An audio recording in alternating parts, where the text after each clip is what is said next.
Meditation for me was always a very triggering concept and word, mostly because I really had a hard time doing it. But the reason that I'm bringing it up is because we are in a time of great chaos and uncertainty and isolation. And I have found that meditation has given me a little bit of equanimity in this instance. And equanimity is actually a word I learned specifically from meditating. And it just basically means the ability to be smooth, to be even keeled during times of great uncertainty, difficulty, or stress. Composure, really. So first, let's talk about meditation. There are so many studies that show that meditation is so helpful and so good for you. And so I'm not even going to try to sell you on the benefits of meditation because I'm sure you hear that all the time. For me, the struggle was when I meditated, most of the time I felt pretty crappy.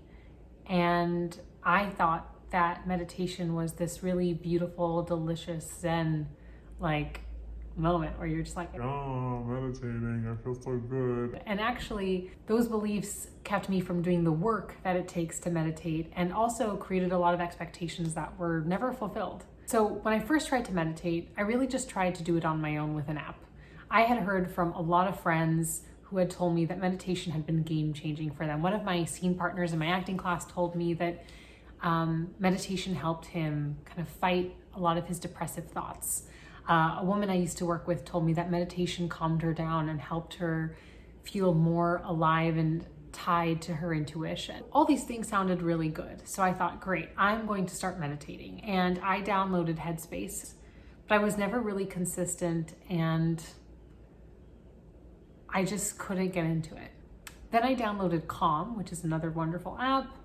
Same thing. And I think I just became like an app whore. You know, any new meditation app, I would try it. I tried a lot of the apps, but the thing that really kept evading me was just the discipline of sitting down and doing it. So in December of last year, I went to go visit my sister in New York City. And in New York, people leave things out all the time with like little signs that say like, please take, or help yourself, or whatever. And we were walking out of her apartment building and we were going down the stairs and I saw this book. And actually, it's right here. Let me grab it.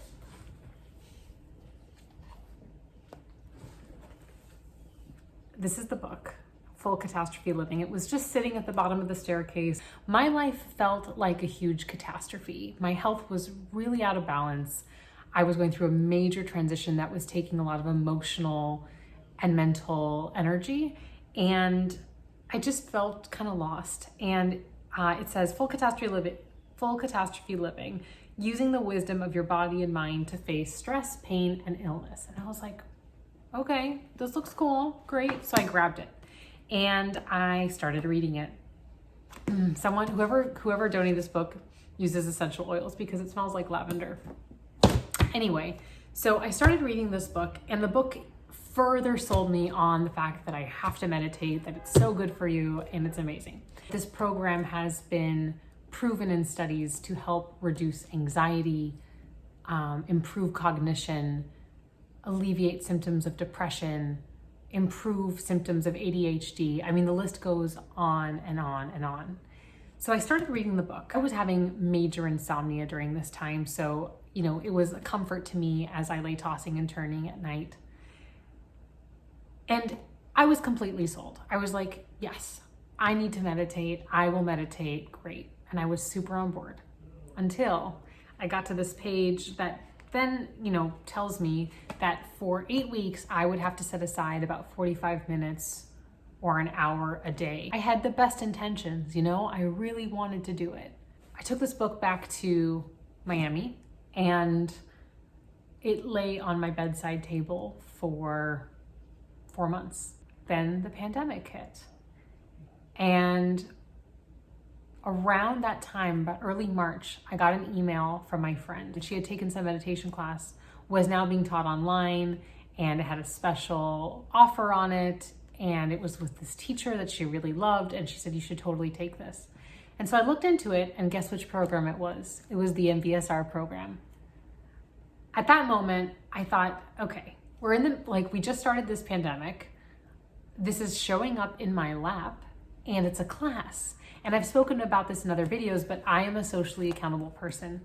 And so I knew that this would be the perfect opportunity for me to begin this practice. There was no way I would have been able to meditate on my own, right? I had already tried. I had spent years trying meditation apps. I had spent months knowing about this and not doing anything about it. I signed up for the class and I was terrified. I was absolutely terrified because the thought of sitting and being quiet with myself for 45 minutes to an hour every day just sounded like torture. And I'll be honest, it was. My husband used to joke that I was the only person he knew who after meditating would be more cranky and sad and upset than before. I tell you all this not to discourage you, but to share that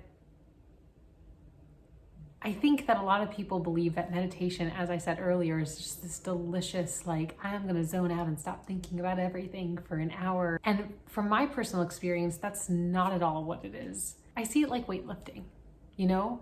You dedicate an amount of time to doing an activity that is challenging and you work your way through that activity. Sometimes you have a really good day where you just feel really strong and you're lifting your weights and you're like, yeah, I'm a badass. You know? And sometimes I feel terrible. Sometimes I feel really shitty and I feel really weak. And that's kind of what meditating is like.